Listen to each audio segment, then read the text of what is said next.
Улсын ерхий прокурорын газрын олон нийтэд харилцах албанаас Про подкастыг цувралаар хүргэж байна. Прокурорын байгууллагын түүхт 90 жилийн ойг тохиолдуулан ээлжид подкастаа бэлтгэн хүргэж байна. Энэ удаагийн зочин Улсын ерхий прокурорын газрын хяналт шинжилгээ, үнэлгээ, сургалтын хэлтсийг сургалтын албаны хяналтын прокурор Мөнхбат оролцож байна. Бидний ярилцах сэдэв прокурорын байгууллагын түүх уламжлалын талаар ярилцах болно.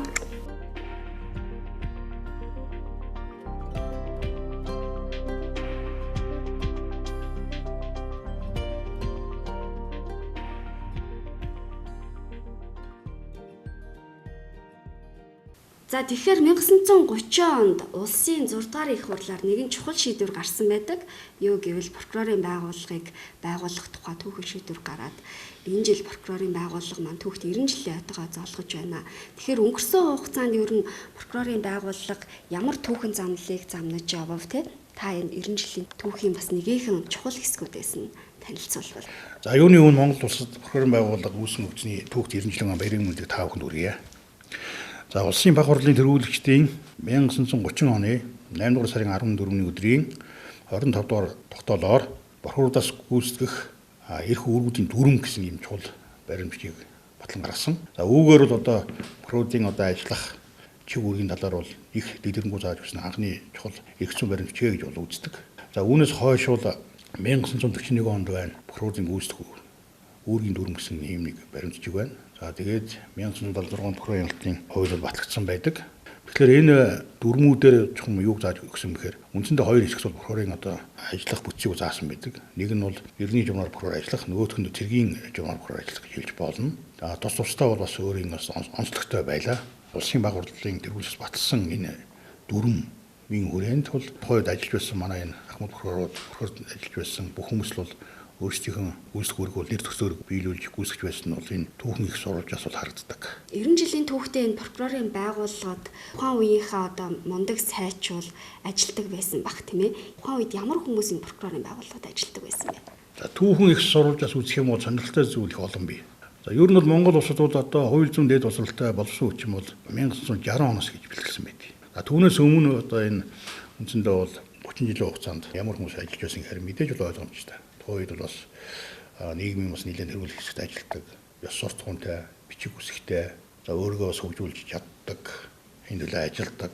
За ийм хүмүүс бол одоо энэ чиглэлээр бол ажиллаж бас байсныг бол урт зүйтэй. Энд прокурорын хяналтын одоо үйл ажиллагаанд бол бас энэ юуны өмнө зөвлөлт холбоот усаас ирсэн Оросын одоо мэргэжлүүд бас их тусалцаа үзүүлж байсан бас байдаг. Ер нь манай энэ прокурорын үйл ажиллагааны ерөнхий байдлыг харах юм бол одоо Оросын холбооны улсын прокурорын хяналтын одоо бүтцийг нэлээд үлгэр авсан ийм байдал харагддаг. Та ер нь прокурорын байгууллагад хэдэн онд орж ив таныг одоо прокурорын байгууллагад анх ажиллаж исэн тэр цаг мөчийг одоо өнөөдрийн цаг үетэй харьцуулахад ер нь хэрхэн яаж өөрчлөгдсөн байна вэ? Би 1985 оноос хойш одоо энэ прокурорын байгууллагатай миний амьдралын хувь тавилан бол холбогдсон ийм түүхтэй. За тухайд би бол Дорногов аймгийн Зүүн банкны тангийн ороонд 3 жил албаасан. Халгаж ирээд энэ байгууллагад зарлагаар анх ажилд орж байлаа. За мэдээж бол босго өндөр байсан. Тухайд улсын дуртааны ажилд ордгоо байжээ. Тэгээ улсын прокурорын газар гэж байлаа тухайд. Ер нь прокурор гэдэг бол одоо би бол огт мэддэггүй байсан. Яг л энэ үгнээс эхлээд бол ойлгомжгүй гадаад хэл юм шиг байна. Яа цагдаа шүүх бол маш сайн мэддэг. Прокурор л мэддэггүй. Тэгээ өөрөө гинт одоо энэ зарлаг гээд бичиг үргчээр анх ороод тэгээ хатланд бөөлөрөө бүгд явдаг байсан хамт олноороо 40-50 авдаг. Тэгээ тэр үед л одоо яг үед л энэ прокурор гэдэг бол анх мэдэрсэн. Хүн болон би энэ прокурор гэж дуудаад хадлан дээр байхад цагдаагийнхан орон нутгийн удирдлагууд бараг өдөр болгон шахуу ирдэг, ажиллаа ярьдаг, танилцуулдаг, их хүндэтгэл үзүүлдэг байсан. Тэгэхээр би прокурор гэдэг бол их хуулийн том мэргэжилтэй юм байна. Энэ хүмүүс маш хариуцлагатай хүмүүс байдаг юм байна. Нэр хүндтэй ч юм байдаг юм байна гэдгийг анх ойлгоод тэгээ энэ прокурор болоход наваа нөлөөлсөн юм зүйл гэж ойлгож байгаа. Тухайд ямар юм ажиглагдсан бэ гэхээр тухайн үеийн одоо энэ прокурорууд бол одооний юутай харьцуулах их өөр байжээ. Түүх харах юм бол одоо хамгийн гол нь Ахмад дунд үеийн холбоог сайн байсан. За дараагийн нэг онцлог юу байсан гэхээр тухайн үед ажиллаж байсан энэ прокурорууд, ажилтнууд бол өөрсдөө хөгжүүлэн төлөв маш их ажилтдаг байжээ. Маш их ажилтдаг байлаа. Цалин бол тогтмол байсан. Гэхдээ бол бас л амралтгүй өдөр шөнөгүй ажилгүйдээ ажилтдаг. Хамгийн гол нь Ахмад дунд үеийн холбоог сайн байсан. Ахмадууд энд бас нэлээд олон ажиллаж байсан. Гэхдээ Ахмадууд гэдэг бол зүгээр одоо ингээд нэг олон жил ажилласнаар орж ирдэг. Дандаа ингээд орон нутгийг хэрэгжээд ингээд тухайн байгууллага авч явж ирсэн. Алдар суугаа мандуулсан, гавья үйлс одоо бахан дуурайх ийм одоо мундаг хүмүүс энэ хилцээний прокурор одоогоор хяналтын прокурор ажиллаж байсан. Таны ажиллаж байсан тэр 80-90-ад онд техник технологи төдийлөн сайн хөгжөөгүй байхад прокурорууд хэрхэн яаж хяналтаа тавьдаг байв? Өөрсдөө бүх л зүйлээ гараараа бичдэг байсан баг л та, тийм ээ. Одоо бол сайхан технологи хөгжсөн. Тэр цаг мөч бас ямар байсан бэ? Тэр үед бол ерөөсөө ажил явуулах хэлбэр бол ерөөсөө бичих заасл байсан. Шуудан бол маш сайн ажилладаг байсан. За өдөрт бол одоо тэр албан бичиг элтэг хуудас мэддэгдэл гээл тогтоог яах юм бол ерөөсөө бол хэдэн одоо зузаан бот ном гэж хэлэхээр юм гардаг байсан. За үүнийг бол хийдэг хүм бичдэг хүм л одоо дээр үе нөгөө нэг бичгийн машин дээр бичдэг нэг хэдгээл нэг за нэг ургал хүн байсан да улсын прокурор хэмжээнд бол. А дүүрэг болгонд бол тухайн үеийн ариуны прокурорт бол орон нутагт бол нэг л бичиж байдаг байсан. Гэхдээ мэдээж бол маш их гар ажиллагаа ихтэй. Бичиг цаас бол байнган бол эргэлдэн систем хэмжээнд бол. А тэр үед бол бүгд бол хугацаатай. Хамгийн гол тэр хугацаатай бичин дандаа хугацаанд ирдэг байсан. Тэр үуч одоо шуудан чинь одоо доор хажууд хөдөө явах 7 хоног шүү дээ. Гэтэл тэр тухайн орон нутгийн прокурорд бол хариуцлагатай байж. Одоо шинэ сарын хугацаатай байхад тэрнээс маань 7 хоногийн өмнө 22 гэхэд л одоо бичиг хэлтэй шуудан гар явуулдаг. Ийм байж. Тийм ч учраас бол тэр хугацаа хэтрүүлэх ч юм уу хугацаа алдах асуудал гардгүй байсан байх юм. За тэр прокурорд бол маш их ачаалтай байсан. Прокурорын орон туулагч цөөхөн байсан. Тухайн үед бол одоо хэдхэн прокурор үйл ажиллагаа явуулдаг байлаа шүү дээ. Тэгэхээр прокурорын байгууллагад бол ажиллаж байсан хүмүүс бол одоо цаашдаа прокурорын байгууллаас дараагийн одоо ажил албамжлаач одоо дандаа л дэвшиж явсан байд.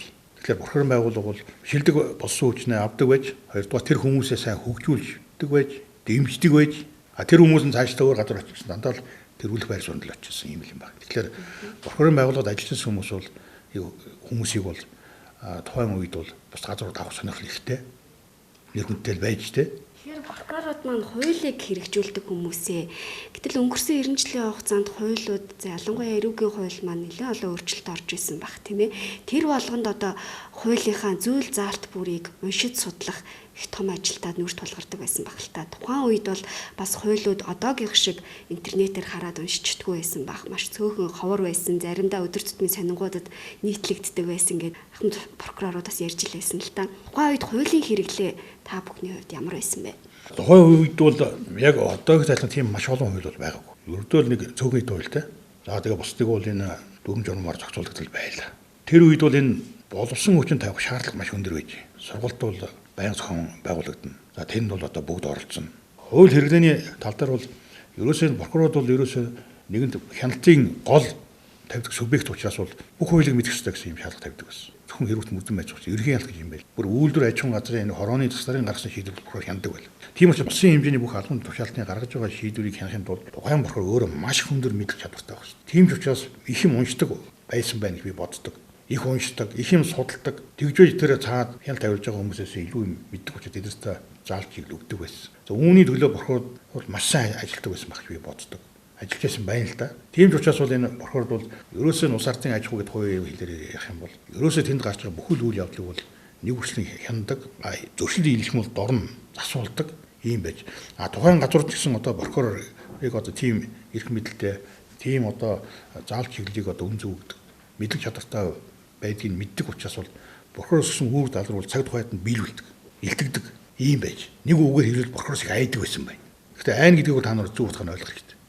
Тэгэхээр би бас энийг одоо өнөөг нь төсөл явах гэдэг. Прокурор хүн ажлаа мэддэг байсан цагт манай бидэнд хяналт тавилж байгаа. Одоо өнөөгийн байдлаар хэрэгж мөдөн байцаагч, хорих байгууллагын ажил шийдвэр үгүй. Эдгээр ерөөсөө хэн байх нь хамаа байхгүй. Прокурорыг бол үгэн сонсдог, хүндэтгэх юм юм. Тийм учраас хуулиа хэрэглэж чадахгүй байгаа нөхцөлд бол тэд нар бол үгийг авахгүй.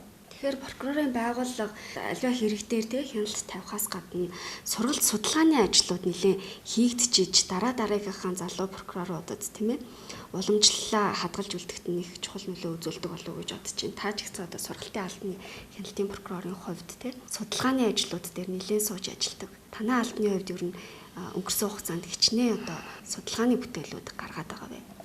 Судалгаа шинжилгээ зайлшгүй шаардлагатай гэдэг юм байна. Альж байгууллага хэрэгтэй.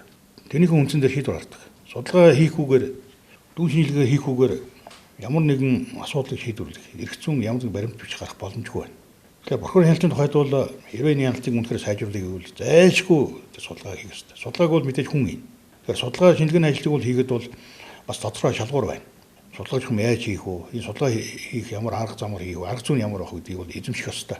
Энийг бол тухайн прокурорууд бол бэлтгэх ёстой эхлээд. За би бол энэ сүүлийн 2 жилд бол энэ сургалтын чиглэлээр ажиллаж байна. Тэ би ч өмнө бол дандаа практик чиглэлээр ажиллажсэн. ийм учиртай. За үүнийх бид өөрөө сонсч байсан аль байгууллагад сургууль зохион байгуулагддаг дотоодын тим байдаг. Энэ сургууль судалгааны төв прокурор бол хэрэгтэй юм байна. Энэ байх ёстой юм байна. Энийний дагуу маш олон одоо миний зүгээр ойлгож байгаа бол нийт 19 одоо 20 гарсан баг. Янз бүрийн судалгааны тайлан хийсэн байна. 10 гарсан ном бүтээл гарсан байна. За энийг ингээд нэгжүүдэд ингээд прокурор хувирлж байна. Уншиж судлаа гэж. Ингээд маш их юм бол бүтээл хийсэн. Тэгэхээр сургууль судалгааны энэ бүтц бол хэрэгтэй байна гэдгийг бол ганцхан бий биш. Энийг олон хүн багш нар эзэмшүүл хэлээд байгаа. Өнөөдөр Монголын хуулийн ялтын байгууллагууд за үндсэндээ бол бүгдээрээ л сургууль судалгааны чиглэлийн бүтцтэй болцсон юм байна. Эгчим хийж байгаа юм байна. Эгчим гаргасан байна. Одоо гагцгүй тэр гаргасан тэр энэ бүтээлийг энэ судалгаа шинжилгээний одоо гарсан ном энэ бүгдийг бол одоо манай энэ практик ажиллагаа прокурор ажилтан сайн судлах хэрэгтэй байхгүй. Яг энэ хавар хийсэн судалгаагаар бол нийт Монголын прокурорт бол 200 гаруй хүн магистр хамгаалсан байд юм байна. Энэ оны байдлаар шүү дээ. Докторантад нэг суралцж байгаа нэг 19 хүн байна.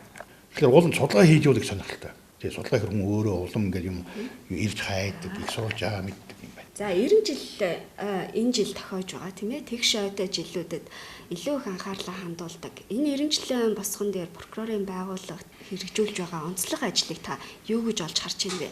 За би прокурорын байгууллагын ойг бол одоо би 90 онд, 2000 онд, 2010 онд ингээд үндсэндээ сүүлийн 40 жилийн энэ ойг хэрхэн тэмдэглэхийг би өөрөө харлаа, үзлээ, оролцлоо. Энэ бас баг хугацаа тий 40 жил би энэ ойг тэмдэглэх харлаа. Тэгээд 10 жилийн татамжтайгаар энэ ойг тэмдэглэх үйл ажиллагаа дандаа шинэ өгөөд онцлогтой байлаа. За энэ түүхт 90 жилийн ойгоо би одоо ингэ харлаа. Ингээд түүнээс өмнөхтэйг бас харж үзээ л дээ. Ингээ үзэх юм бол энэ жилийн одоо ойн арга хэмжээний төлөвлөсөн байдлыг харах юм бол их сонирхолтой юм байна. Тэгээ энийг бас дэвшлэж бодож байгаа. Энэ иймч байх хэрэгтэй байх. Би энийг хөгжлөх гэж талаас нь харж байгаа. Юу гэхээр одоо энэ ойн бандит кино хийж. За уран сахны кино хийж байна. Энэ их сонирхолтой. Өшөө зөндөө юм хийж байна. Тэгэхээр энэ жилийн ой бол бас их өвөрмөц. Их одоо шинэ сэргийг орчин үеийг хөл нийлүүлсэн ийм байдлаар ойг тэмдэглэж байгаанаас энэ ажил хэсэг бол маш их урам өгөх байх гэж бодож байна. Их урам өгч байгаа. Зөвхөн ажил хэсэгтний гэр бүлийнхэн түүнчлэн одоо өмнө ажиллаж байсан манай ахмадууд байна, буурлууд байна.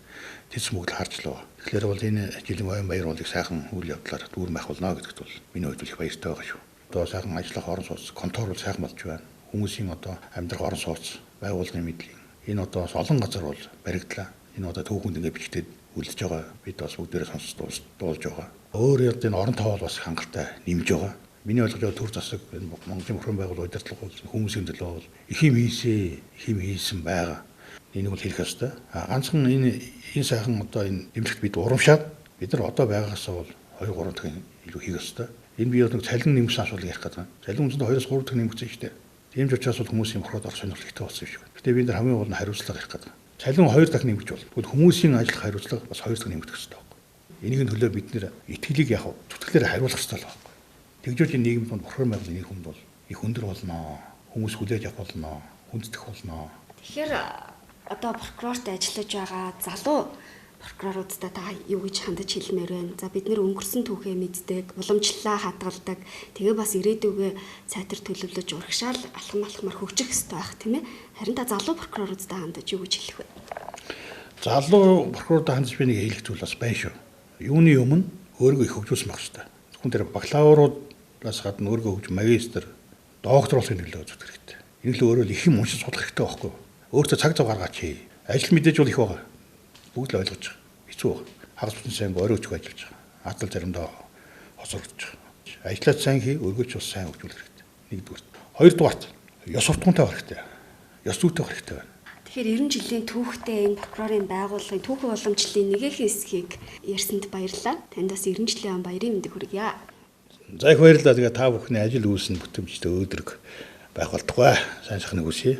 Прокурорын байгууллагын түүхт 90 жилийн ойг тохиолдуулан Про подкастын шинэ дугаарыг бэлтгэн хүргэлээ. Прокурорын байгууллага үүсч хүснээ 90 жилийн ойг тохиолдуулан үе үеийн прокурор ажилтнууд та бүхэндээ түүхт 90 жилийн баярын мэндийг хүргье.